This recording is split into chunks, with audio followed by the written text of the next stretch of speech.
Entró con la gorra baja y la chaqueta vieja que llevaba en la mano, como si fuera uno más que había doblado turno. La luz del atardecer se extinguía en los escaparates. Las cámaras de seguridad mostraban a un hombre anónimo entre estanterías brillantes, empujando una fregona. Nadie allí sabía que el hombre que limpiaba el suelo, que barría migas y recogía cajas vacías, era el mismo que, meses atrás, había firmado la apertura de esa tienda desde una oficina en el rascacielos de la ciudad. Nadie, salvo una puerta entreabierta y un sollozo contenido que provenía del baño de empleados. Marcus Thompson dejó la fregona apoyada un momento y escuchó.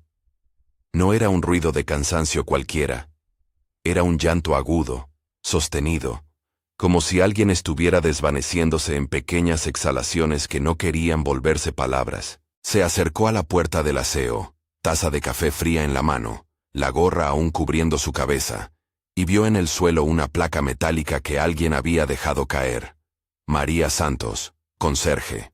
La chapa estaba manchada de limpiador y de algo que brillaba en el borde, como si el agua hubiera recogido más que suciedad. Marcus dejó la taza, y por primera vez en semanas de mirar informes impecables, sintió que algo no cuadraba. La compañía le decía que la tienda funcionaba como un reloj. Los informes de productividad hablaban de rotación eficiente, horarios optimizados y costos laborales controlados. Los números eran buenos. Demasiado buenos para la modestia de ese local y para las manos que trabajaban allí.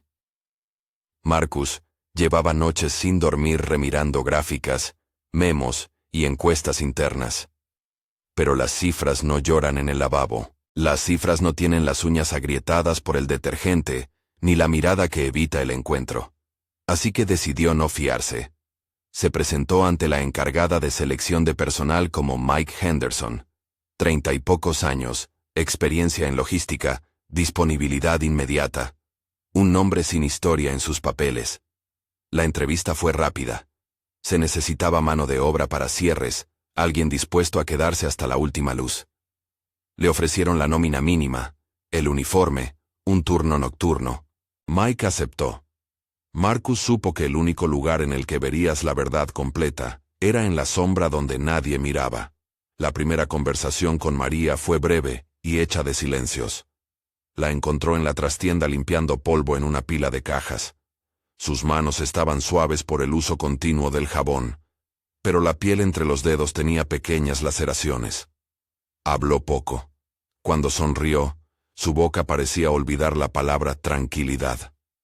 Marcus le dijo una que otra línea de cortesía. Fingió preguntar por el horario y comida. Ella respondió con monosílabos, y en uno de esos retornos de voz dejó caer. Me cortaron horas este mes. Luego se excusó con la limpieza, con la espátula en la mano, sin pedir nada. Con el paso de esa primera noche, Marcus notó patrones que los informes no mostraban. En la pizarra a la entrada, donde se apuntaban cambios de última hora, había tachaduras hechas con mano temblorosa. Nombres de empleados reubicados sin explicación. Y una sistemática sustitución de cuadrantes por cual se descontaban descansos que nadie tomaba. El sistema de fichaje parecía perfecto. Tarjetas que emitían pitidos digitales y pantallas que confirmaban entradas y salidas. Pero en una carpeta, tras una caja de fregasuelos, encontró hojas impresas con horarios anotados a mano, marcadas con una tinta diferente, plagadas de horas que no aparecían en la nómina. Cada hora tachada allí era, para alguien en esa tienda, una factura que no se pagaba en el mundo real. A las 3 de la mañana, con la tienda dormida y el ventilador de la nevera haciendo un ruido constante, María se encerró en el cuarto de limpieza y soltó la verdad en voz baja. Me mandaron a casa a las 5, pero la placa marca 8. Y luego, me descontaron el descanso de la tarde como si hubiera comido en la oficina cuando estuve en mi casa con la bebé. Marcus escuchó sin hacer preguntas decisivas. Había aprendido a dejar que la gente contara lo imprescindible para protegerse. Ella habló del seguro médico que, al llegar el accidente, había dejado de cubrir, de las llamadas que no contestaba por miedo a perder la jornada, de las noches en vela, contando cuentas para ver cómo pagaría el siguiente mes. Sus palabras eran recortes de vida, pegadas por la aridez del cansancio. No tardó en aparecer el nombre que todo el mundo pronunciaba con una mezcla de respeto y de miedo. Brad Miller, gerente regional. Había algo en el tono, en la forma de mencionar a Brad, que decía todo sin necesidad de añadir una historia precisa. Marcus escuchó rumores. Brad, que ajustaba horarios para hacer números antes de enviar resultados al cuartel general. Brad, que favorecía a empleados amigos con horas extras. Brad, que silbaba cuando alguien pedía derecho. Brad, que según un joven cajero, siempre sabía cómo empujar a la gente donde dolía menos. Nadie quería profundizar. Nadie quería ser la voz que trajera un problema al que todo el mundo fingía no pertenecer. La noche en la que Marcus decidió quedarse hasta cerrar, su instinto de CEO y su falacia de encubierto se encontraron. Había pasado meses pensando en políticas, en manuales, en auditorías externas. Pero allí, bajo la luz blanca y artificial, comprendió que las políticas eran solo papel cuando alguien con poder decidía que el papel valía menos que la suma de sus propios beneficios. Fue una sensación física, como si la estructura de la que él era cabeza mostrara una grieta. Se prometió entonces no actuar como juez de una audiencia que no le había contado nada. Haría lo que todo buen líder debía hacer, verificar con los propios ojos. Los primeros días como Mike fueron humildes. Cargar cajas, limpiar estanterías, reponer carteles, escuchar las conversaciones a media voz. Marcus aprendió la mecánica no escrita de la tienda. ¿Quién llegaba temprano y por qué? ¿Quién se saltaba la pausa y por qué? ¿Qué cliente era tenso y qué cliente agradecía con una sonrisa? Y también aprendió quién miraba con falta de confianza a la cámara en la esquina, y quién la ignoraba porque esa cámara, para ellos, solo servía para decorar un techo vacío. Hubo pequeñas humillaciones, momentos que construyen una atmósfera. Un supervisor que le pidió a María que trabajara una hora extra, sin registrarla, porque era algo que hacían todos. Y 2 semanas después, se facturó como horas oficiales a la central. Una nota que hacía aparecer un día festivo como laborable para justificar una reducción de pago. La práctica de reclamar horas de inactividad a empleados que no podían demostrar dónde estaban en ese tiempo. Marcus vio lo que los papeles no podían esconder. El abandono de la humana dignidad bajo la excusa de la eficiencia. En una de esas noches, mientras clasificaba cajas, Marcus encontró en un cajón un compendio de recibos y notas con explicaciones de por qué ciertas horas no contaban. Eran justificantes que hablaban de pausas no tomadas, de descuentos por uniformes supuestamente perdidos, de multas simbólicas que, sumadas, representaban el sueldo de una semana para algunos. Lo que más le golpeó fue un papel con el nombre de María, escrito en una columna de deducciones. 5 entradas que sumaban varias horas, y un concepto inscrito con la letra firme de alguien que no dudaba. No acreditado. Falta de documentación. María le había contado que nunca le pidieron documentos, simplemente le quitaron el tiempo. Marcus sintió un nudo en la garganta. Fue la primera vez que, encubierto, pensó en la posibilidad de que su compañía no supiera del problema, sino que, en algún punto, lo hubiera aceptado como estrategia. Marcus no podía permitirse, además, juzgar sin entender cómo esa estrategia se ocultaba en la cadena. Así que empezó a observar el sistema desde dentro. Pasó tardes observando la terminal de control que el gerente usaba para gestionar horarios. Una pantalla aparentemente inocua con menús y pestañas. Un empleado sin experiencia podría pensar que todo era técnico. Marcus se acercó como quien tropieza por casualidad, y anotó, en su libreta, patrones. Cambios de turno que coincidían con cierres de semana de Brad. Bifurcaciones en el software donde se podían aceptar o anular tiempos con una confirmación manual. Y lo más sutil, una serie de correos internos que no eran accesibles para empleados de tienda, pero que llegaron a sus manos por descuido. Impresos en un papel dejado junto a la fotocopiadora. No eran aún pruebas concluyentes, eran indicios, pero eran peligrosamente consistentes. Hubo una llamada, una madrugada, que todo cambió. Marcus, en su rol de Mike, Devolvía carros de compra cuando su móvil vibró con notificación que había silenciado por discreción. En la recepción, un empleado dejó su teléfono olvidado encima de la mesa. Marcus lo recogió por un momento para devolvérselo, pero la pantalla mostraba una conversación abierta, en la que un número sin nombre decía: «Hemos de cerrar el circuito antes del viernes. El sistema lo cubre si ajustas los tiempos manualmente. Yo me encargo». Era Brad. Enferma claridad. Marcus guardó el teléfono con cuidado. No lo usó para grabar aquello en voz alta. Simplemente lo volvió a colocar donde lo había encontrado. Sabía que en la vida real, la legalidad de grabaciones y de capturas podía variar según el país y la jurisdicción. En la historia que estaba viviendo, sin embargo, esa conversación se convertiría en una pieza más del rompecabezas. Lo que importaba ya no era si el texto era legalmente admisible. Importaba que, al otro lado de esa sala, alguien estaba hablando con naturalidad de manipular datos que afectaban vidas. A partir de ese momento, las noches se llenaron de pequeñas maniobras deliberadas. Marcus tomó fotos de pantallas cuando nadie miraba, copió hojas de turno y guardó recibos descartados en bolsas etiquetadas con fecha. Evitó confrontaciones directas con Brad. Estaba claro que aquel hombre no temblaba en la mirada. Brad tenía una sonrisa medida y una voz que parecía calcular el efecto de cada palabra sobre un comité. Pero Brad dejaba huellas. Un email mal enviado, una autorización dejada abierta, una nota con un código que aparecía donde no debía. Marcus se movía como quien arma un caso con la paciencia de un artesano, sabiendo que una mala pieza podía arruinar todo. Mientras recolocaba cajas una madrugada, un joven empleado llamado Tommy se acercó con un currículum que parecía más una súplica que una oferta. Tommy trabajaba horas extras sin reporte, y en su cara había una mezcla de orgullo por mantener a su familia y de vergüenza por no poder cubrir más. Habló con Marcus de forma titubeante sobre la favoritismo de Brad. No eran historias hechas para chismorrear, sino detalles pequeños que, unidos, componían un mapa de abuso.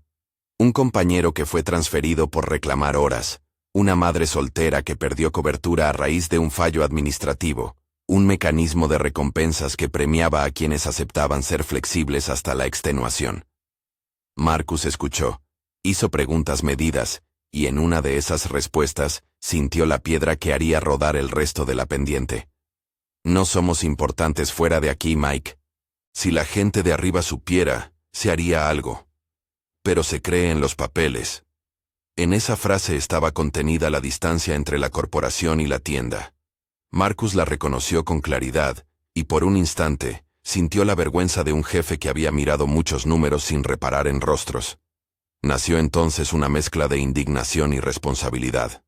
Como CEO, su deber no era castigar impulsivamente, sino arreglar. Pero como hombre que había crecido viendo a su madre luchar con cuentas que nunca cuadraban, sabía que arreglar requeriría pruebas sólidas y acciones inmediatas. En su vida anterior, Marcus había sido la promesa de la meritocracia.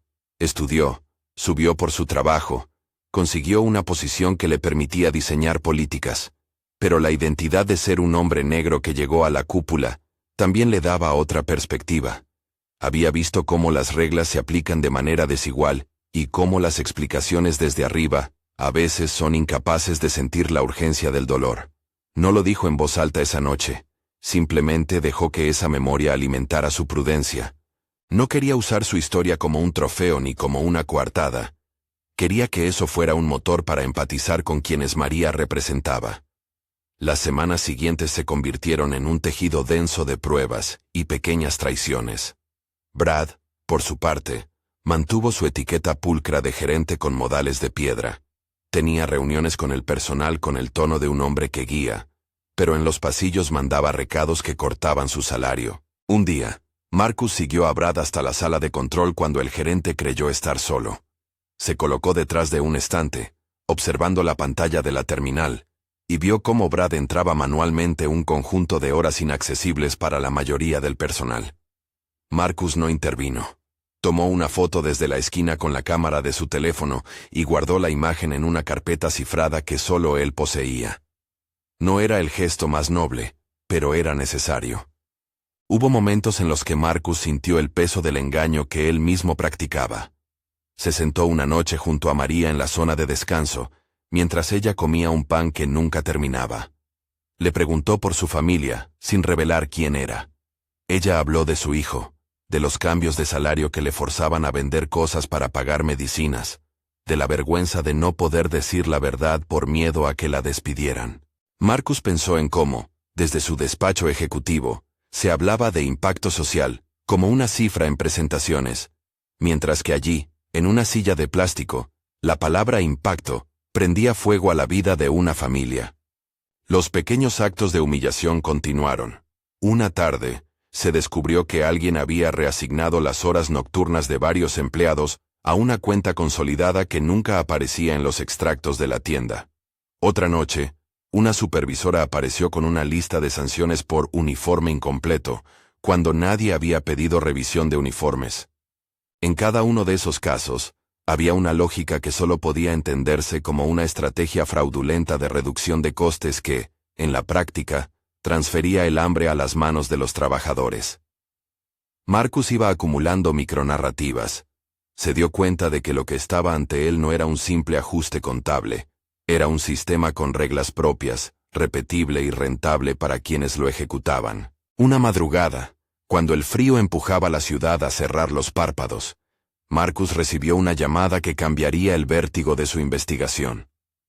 Era Sara, una empleada embarazada que había empezado hacía poco en la tienda y que se había vuelto casi invisible en la multitud de rostros cansados. Con voz temblorosa, Sara contó que su seguro había sido denegado retroactivamente por una falta de documentación, que según ella, jamás le habían pedido. Le explicaron que tendría que cubrir gastos con sus ahorros. Marcus sintió un golpe seco en el estómago. Una mujer a punto de tener un hijo sin acceso garantizado a la atención médica, por una cuestión de papeleo que, en la práctica, le habían negado. La mente de Marcus proyectó de inmediato las consecuencias: partos, hospitales, noches en vela sin atención. No era ya una abstracción. Con ese nuevo dato, Marcus intensificó su búsqueda. En la caja fuerte de la sala de oficina, encontró fotocopias de autorizaciones de pago con firmas que no correspondían a empleados. En el buzón de documentos, había facturas extraviadas por reparación y mantenimiento que, al revisarlas, aparecían como duplicadas. Fue entonces cuando tropezó con un archivo que no esperaba, un documento titulado Incentivos Regionales Q3, donde se detallaba un esquema de reparto de beneficios que beneficiaba a los directores de región si las tiendas alcanzaban determinados márgenes. Las palabras fueron claras y crudas. Optimizar costos operacionales sin afectar la entrega al cliente. La interpretación práctica, en la tienda, se traducía en recortes que afectaban directamente al sueldo y a la cobertura de empleados. El vértigo de Marcus aumentó. Un sistema que premia a quien reduce costes sin supervisión puede convertirse en una máquina que devora personas. ¿Hasta dónde llegaba la responsabilidad de la matriz? ¿Era Brad un operador aislado o la manifestación visible de incentivos mal calibrados? Marcus no lo sabía aún, pero intuía que la verdad era más complicada y probablemente peor de lo pensado. La historia llegó a un punto de no retorno la noche en que, por casualidad y por audacia, Marcus consiguió una pieza clave. Una grabación entre Brad y un proveedor externo, donde se hablaba abiertamente de ajustar nóminas para pagar una comisión que luego se distribuía. En la conversación se mencionaban nombres, cantidades aproximadas y la sensación de que aquello era normal en varias tiendas. Marcus escuchó cada palabra con el mismo silencio con que se oye una sentencia que podría destruir una vida o una carrera. Sabía que esa grabación, si se usaba correctamente, podría abrir puertas. Sabía también que la legalidad de la grabación variaría según la normativa local. En la práctica, en el mundo en el que vivía, la evidencia hablaba por sí misma, pero aún no estaba listo para ponerla en la mesa. Lo que más le heló la sangre fue escuchar en un momento de esa grabación el nombre de María. Brad se reía con desdén mientras comentaba la facilidad con que ciertas deducciones pasaban desapercibidas, y sin evasivas, mencionó explícitamente: María Santos y su turno de 18 a 22:00. Cualquier hora que no se registre, la página lo cubre, no hay que preocuparse. Fue la confirmación de la sospecha que Marcus había alimentado durante semanas.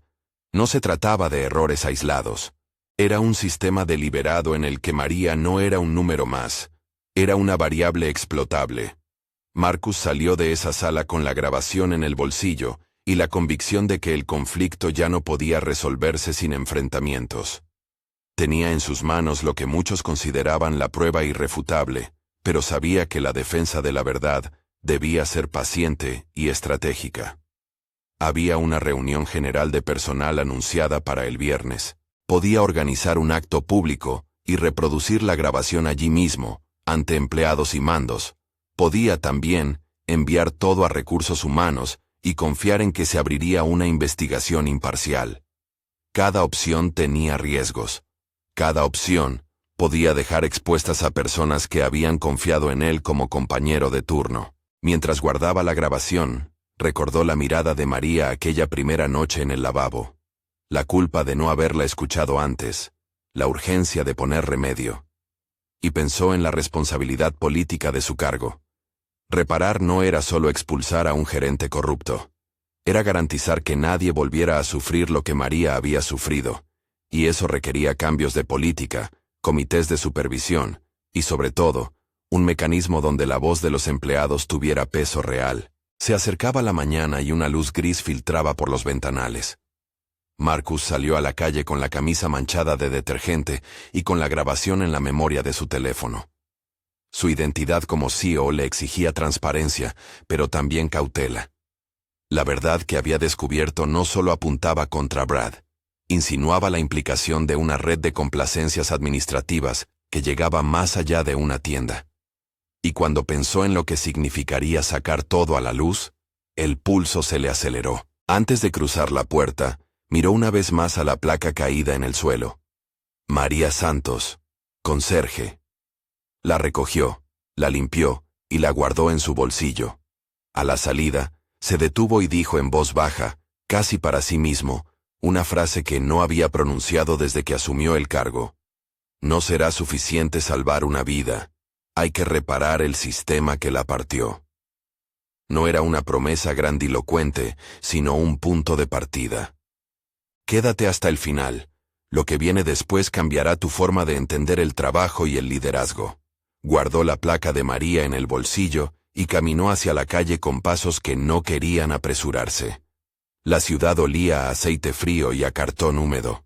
Las luces de neón empezaban a titilar en las avenidas. No necesitaba más pruebas para saber que había un problema estructural, pero sí necesitaba certezas que resistieran el escrutinio de otros y que protegieran a quienes confiaban en él, ahora que su papel era, por un momento, el de un compañero anónimo. Esa mañana, de regreso a su despacho en el rascacielos, Marcus no volvió a la torre como un jefe que había cumplido un capricho de investigación privada. Volvió como un hombre con la conciencia alterada y la urgencia afinada. Entre reuniones programadas y llamadas de inversores, se hizo espacio para trazar un plan que fuera riguroso y respetuoso. No expondría a nadie innecesariamente. No usaría su posición para una represalia teatral. Buscaría primero reparar a los perjudicados y luego corregir la máquina que los había lesionado. Lo primero fue urgente. Sara.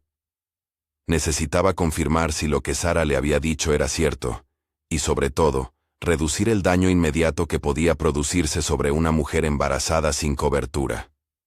Marcus llamó a Rebecca Chen, jefa de recursos humanos, pero no desde su número corporativo. Pidió hablar en privado, como si la confidencia fuera un asunto personal. Rebecca respondió con rapidez. Tenía una voz templada y un historial de intervenir en crisis con cabeza fría.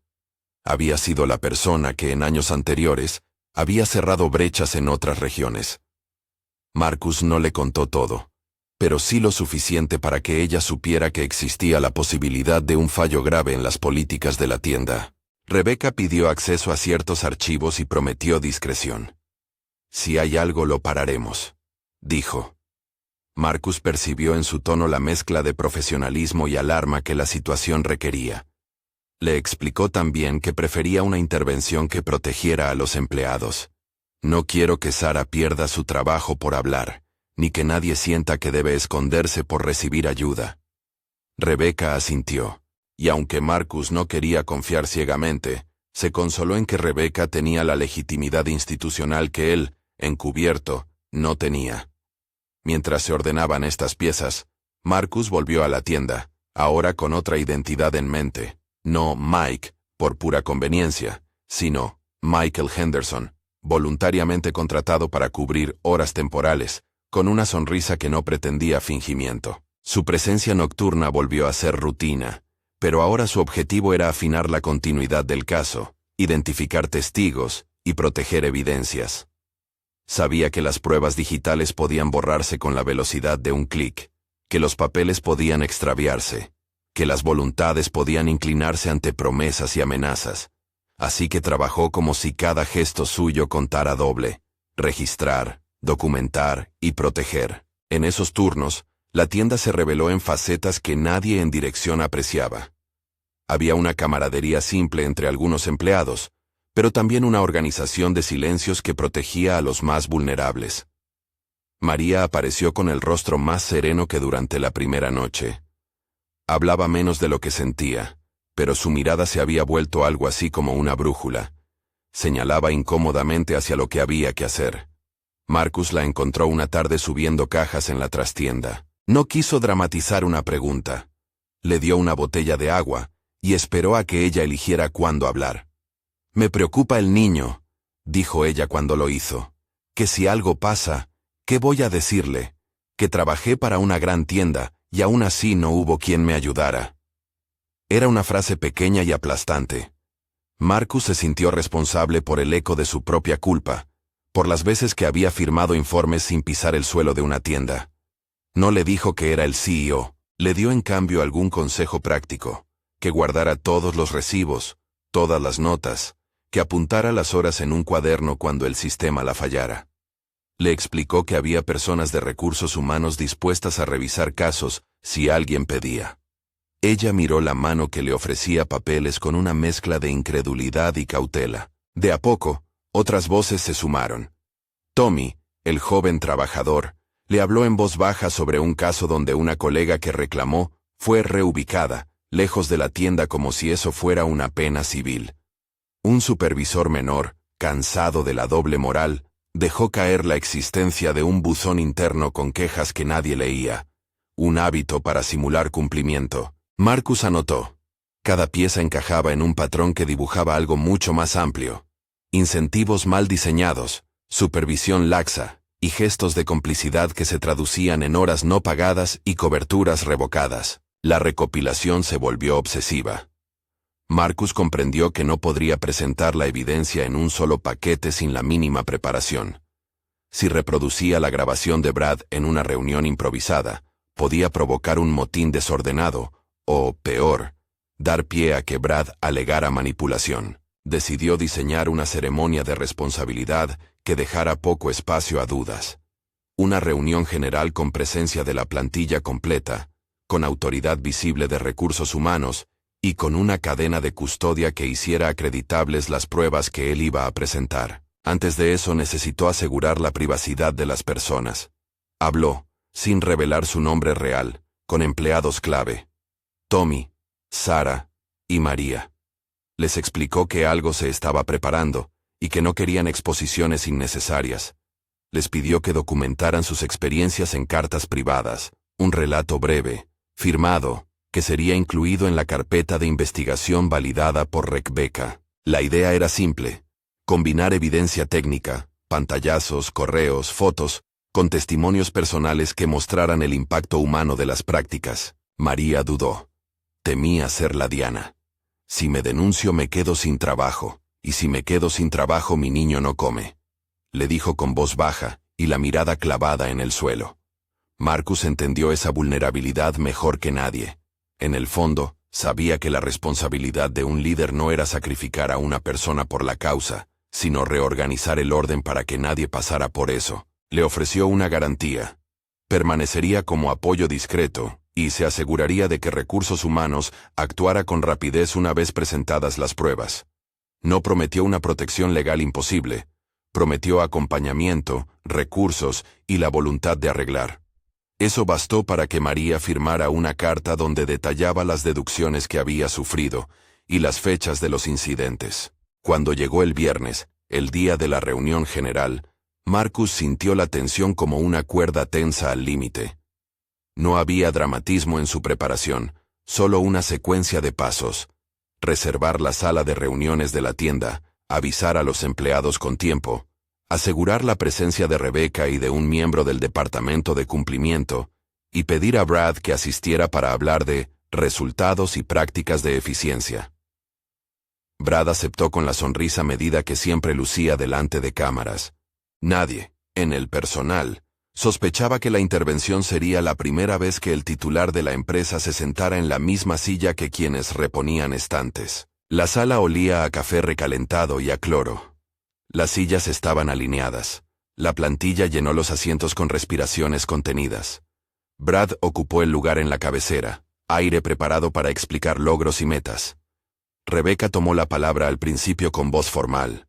Agradeció la presencia y dijo que la reunión sería una revisión de procedimientos y de desempeño. Marcus permanecía en la penumbra, esperando el momento oportuno.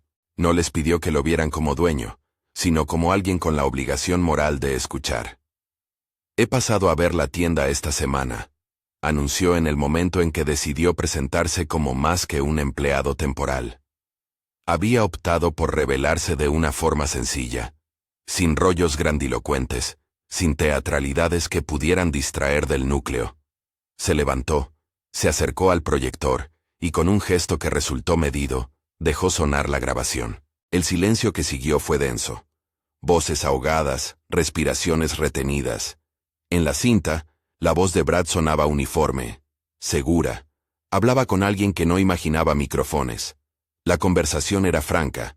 Instrucciones para ajustar horas, referencias a nombres de empleados y el comentario despectivo sobre María. Al reproducirse, la sala pareció comprimirse. Había en esa voz una banalidad que convertía manipulación en rutina. No había insultos sonoros ni maneras grotescas. Había más peligro en la frialdad con que se hablaba de alterar vidas. Cuando la reproducción terminó, el aire en la sala se volvió eléctrico. Brad bajó la mirada. Su sonrisa quedó forzada. Algunos empleados murmuraron entre sí. Otros dejaron escapar lágrimas que no podían compensar años de desamparo. Marcus se mantuvo sereno, pero con la autoridad del que había recogido pruebas, y no de un usurpador. «Me llamo Marcus Thompson», dijo con voz clara. «Soy el CEO de esta compañía». Fue una revelación que dejó a varios sin aliento. No porque fuera una sorpresa deslumbrante, sino por la claridad de la apuesta. La persona que había estado invisible, ahora se mostraba con la responsabilidad completa. Brad reaccionó como alguien que planeaba una defensa preparada. Negó, habló de manipulación, levantó dudas sobre la autenticidad del audio. Pero no tenía una explicación ante los otros elementos. Los correos mal enviados, las capturas de pantalla, los recibos con deducciones y las cartas firmadas por empleados. Rebecca, con la carpeta en mano, detalló las irregularidades encontradas y anunció una suspensión inmediata preventiva de Brad mientras se realizaba una investigación formal. Marcus pidió que se respetara el debido proceso y que la cosa no se manejara como un juicio público de linchamiento. Pero también dejó claro que la prioridad era la reparación. «Haremos lo que haga falta para que nadie sufra lo que ha sufrido esta gente», dijo. Fue una frase que no sonaba a promesa hueca porque venía acompañada de medidas concretas. La primera respuesta fue material. El Departamento de Finanzas preparó un fondo de emergencia para pagar salarios atrasados y cubrir gastos médicos inmediatos, incluyendo los que Sara necesitaba. Se instrumentó además un proceso de restitución retroactiva para quienes habían sido afectados por deducciones injustificadas. Marcus ordenó que esos pagos se hicieran en un plazo de días, no de semanas, porque entendía que la urgencia no admitía dilación. En paralelo, se aseguró la preservación de los registros digitales y se encomendó a un equipo externo independiente la auditoría de cada tienda de la región para verificar si el patrón se repetía. Hubo dudas y resistencia. En la reunión, Algunos de los mandos intermedios intentaron relativizar la situación. Hablaron de errores administrativos o de márgenes necesarios. Marcus no les cerró la puerta, pero sí la conversación. Si lo llaman error, entonces el error está sistematizado, replicó con calma. Y cuando un error se repite y beneficia a quienes lo causan, deja de ser error para ser política, y las políticas se corrigen. La reacción en la tienda fue una mezcla de alivio y incredulidad. María, que antes evitaba las cámaras y las miradas, permaneció en su asiento con las manos temblorosas. Nadie podía borrar de un día para otro la carga de los años de incertidumbre, pero el gesto de Marcus y la respuesta de la compañía abrieron una puerta. Rebeca se acercó a María después de la reunión, la condujo a una sala privada y le explicó el proceso. ¿Cómo pediría una evaluación de sus deducciones, la oferta de asistencia para cubrir gastos inmediatos, la garantía de no represalias? María escuchó, lloró, y por primera vez en meses dejó escapar una risa corta, incrédula pero liberadora. Fuera de la tienda, la noticia se expandió con la rapidez que hoy ofrecen las redes internas y los correos. Marcus, que había previsto la posibilidad de filtraciones, decidió dar una rueda de prensa controlada. No para ser el héroe de la historia, sino para explicar medidas y para evitar que la narrativa se polarizara en torno a un único culpable. Contestó preguntas con firmeza y sin arrogancia. Reconoció fallos estructurales en las políticas de incentivos y prometió reformas. Añadió algo que, para algunos, fue la parte más sorprendente, su propia disculpa pública. He revisado números y no rostros, dijo delante de cámaras. Eso fue un error. Les fallé en lo que importa, en ver a las personas detrás de la nómina. No era una concesión para la galería, era una aceptación de culpa que resonó en el equipo directivo. No pasó mucho hasta que los efectos internos se consolidaron. Brad fue apartado de sus funciones y sometido a investigación interna y a los procesos que la compañía requería. La auditoría externa determinó que, en la región controlada por Brad, existían prácticas sistemáticas de ajuste de nóminas y deducciones desde hacía varios trimestres, consistentes con una interpretación torticera de las políticas de eficiencia. No era mera corrupción individual, era un sistema que había encontrado forma en incentivos mal planteados. Marcus, lejos de buscar un verdugo que cargara con todo el peso, ordenó revisar el diseño de esos incentivos y la gobernanza que permitía su manipulación. La reparación financiera fue el primer paso visible. Se emitieron pagos retroactivos a quienes habían sido perjudicados. A María se le abonarían las horas no pagadas, más una compensación por los daños económicos ocasionados. Sara recibió cobertura retroactiva para la atención prenatal necesaria, junto a un paquete de apoyo que incluía asesoramiento y flexibilidad horaria para su cuidado. Tommy fue reconocido por su integridad.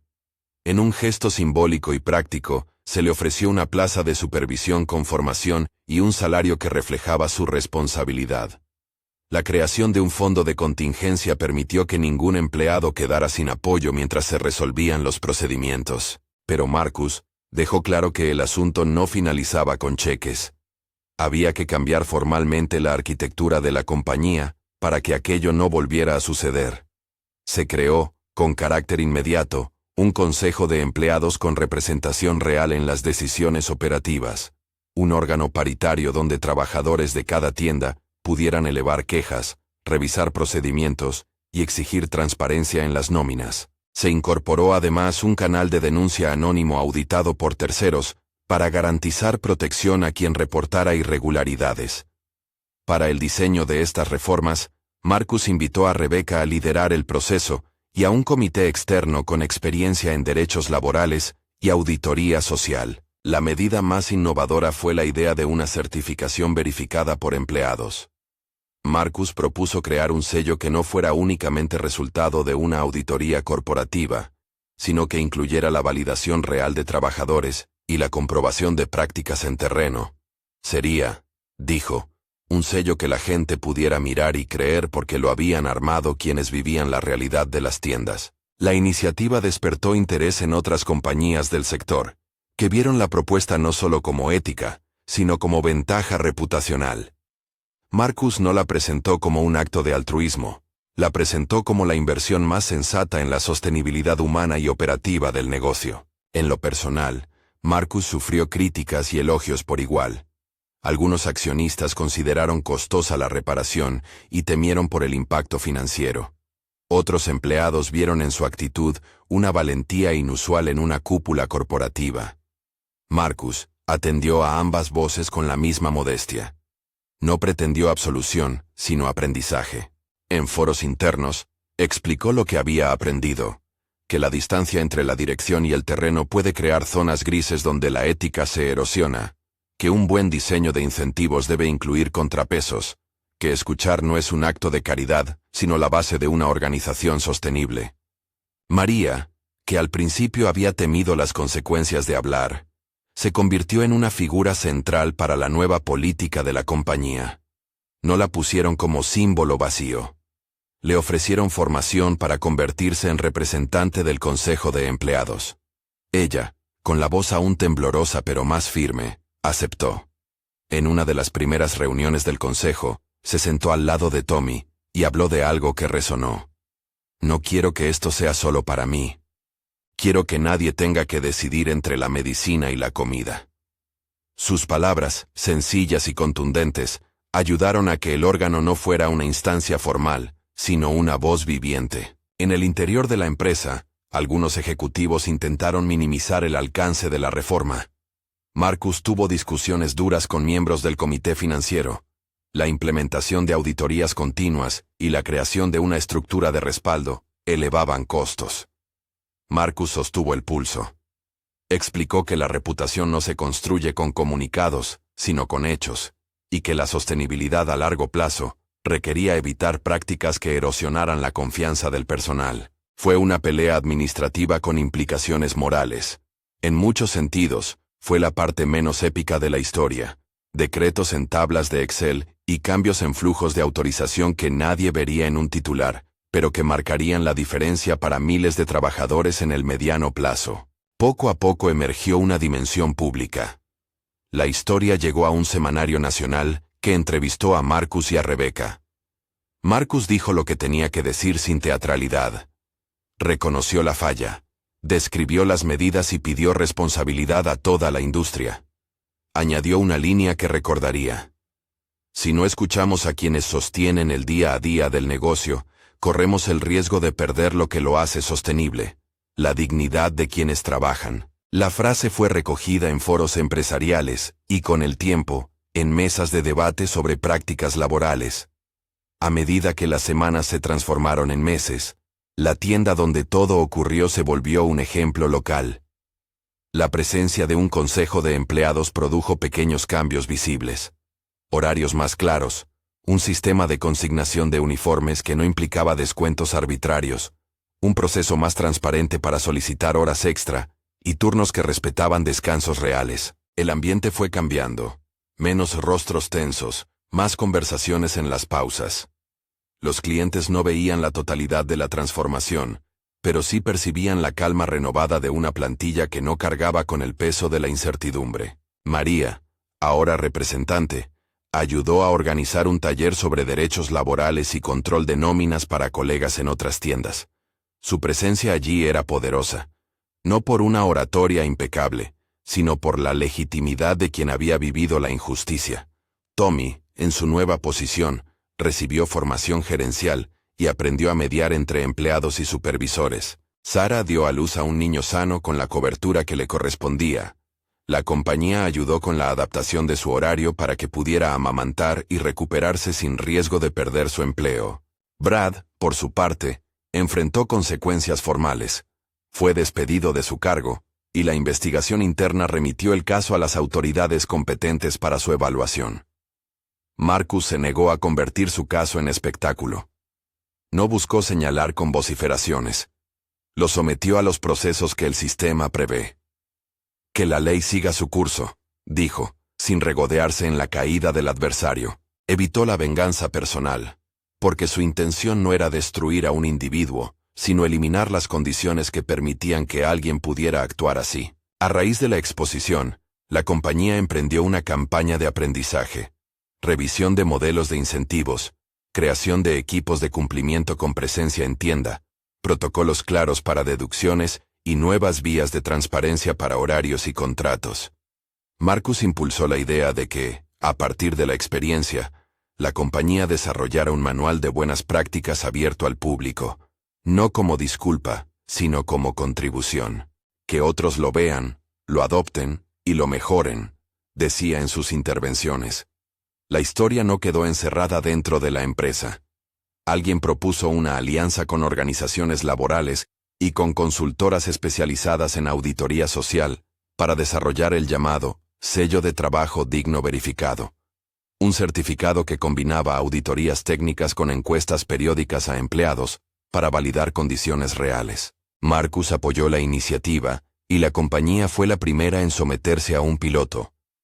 No fue un gesto performativo, fue una manera de escalar lo que aprendieron y de invitar a la competencia a no ver la ética como un coste, sino como un estándar. Con el tiempo, Marcus fue invitado a una conferencia nacional sobre liderazgo y responsabilidad corporativa. En el escenario, con luces y un auditorio lleno, habló diferente de como lo había hecho en las primeras ruedas de prensa. La conferencia no era un acto de autoengrandecimiento. Era la oportunidad de poner sobre la mesa aprendizajes que pudieran replicarse. Contó la historia sin detalles escabrosos, sin señalar a las víctimas más allá de lo necesario. Habló de María y de Sara como rostros de una verdad que exigía reparación.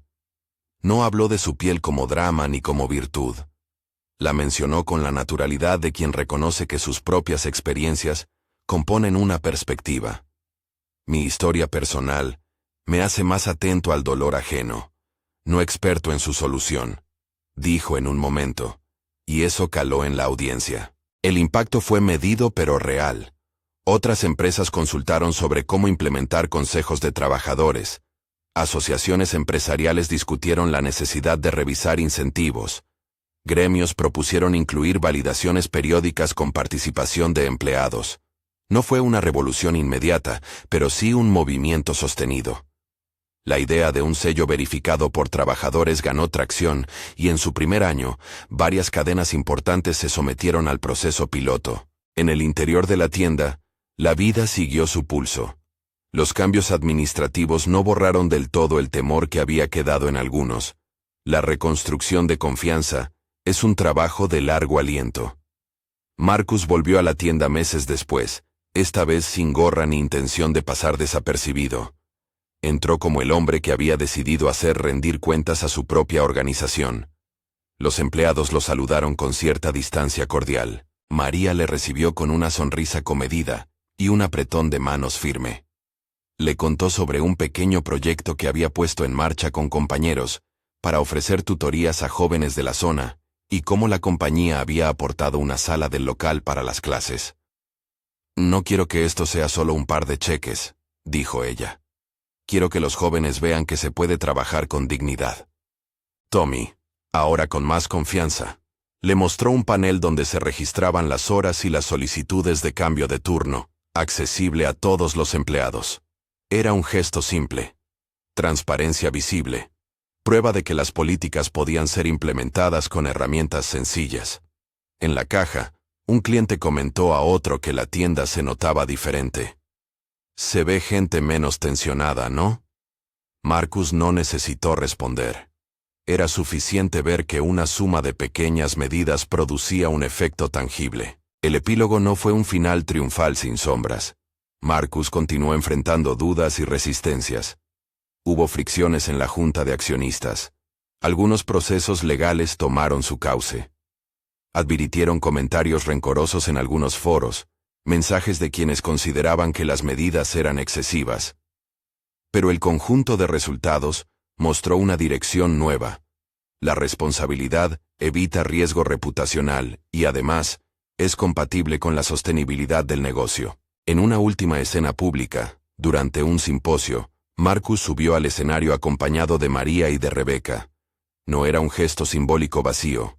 Ellos representaban la tríada que había permitido la transformación, la voz de quien sufrió, la institucional que reparó y la dirección que asumió su parte. Marcus dio la palabra a María. Ella habló con la sencillez que da la experiencia y con la fuerza que da la dignidad recuperada. «Esto no es solo por mí», dijo. «Es para la gente que todavía tiene miedo de contar. Para los que piensan que una gran empresa no los escuchará. Si mi historia hace que alguien pida ayuda, habremos ganado». Marcus cerró con una invitación clara a otros líderes. «Escuchen el susurro antes de que sea un grito», dijo. «Hagamos estructuras que no premien la trampa. Creemos canales que no obliguen a la gente a exponerse para ser escuchada. No triunfamos cuando castigamos a uno. Triunfamos cuando cambiamos las reglas para que la dignidad sea la norma». Fue una petición sin grandilocuencias, sostenida por un tono de urgencia práctica. En la última imagen, la cámara siguió a Marcus caminando fuera del auditorio, con la noche desplegándose y un viento que llevaba consigo el rumor de nuevas conversaciones. No era el final de una epopeya, era el inicio de un trayecto. Había reparaciones hechas y heridas que aún cicatrizaban. Había cambios administrativos y una industria que comenzaba a dialogar con su propia sombra. Había, sobre todo, personas que recuperaban su lugar en la historia de su propio trabajo. Un dato que Marcus repitió siempre que pudo. La evidencia que había presentado venía de la realidad de las personas y de la prudencia de documentar con cuidado. No todos los métodos empleados en la investigación eran aplicables o legales en cada jurisdicción. La historia hablaba de la importancia de la evidencia, pero también de la necesidad de proceder con respeto a las normas locales. Fue una salvedad que utilizó para recordar que la integridad implica no solo denunciar, sino también operar dentro de marcos que protejan tanto a la víctima como al proceso. Si algo quedó claro después de todo fue esto: nadie cambia una empresa solo con discursos. Las transformaciones requieren políticas claras, herramientas de control, espacios de voz y la voluntad sostenida de quienes lideran. Marcus aprendió que la humildad es la primera condición del liderazgo efectivo, y que la empatía no es un rasgo ornamental, sino una política que se traduce en hechos. María, Tommy y Sara se convirtieron en prueba viva de esa enseñanza. Y cuando, meses después, alguien le preguntó a Marcus si volvería a entrar a una tienda con la gorra baja, respondió con una mezcla de sonrisa y seriedad: «Lo haré cuando haga falta, pero prefiero no tener que hacerlo nunca más. Prefiero que nuestras políticas sean tan claras y justas que el sentido común y la dignidad formen parte de la rutina». Sus palabras no cerraban la historia con complacencia, la dejaban abierta a la vigilancia ciudadana y al compromiso institucional. Comparte esta historia si crees que las empresas deben ser evaluadas por cómo tratan a quienes sostienen su día a día. Apoya prácticas laborales justas y haz que la voz de los trabajadores tenga peso donde se toman las decisiones.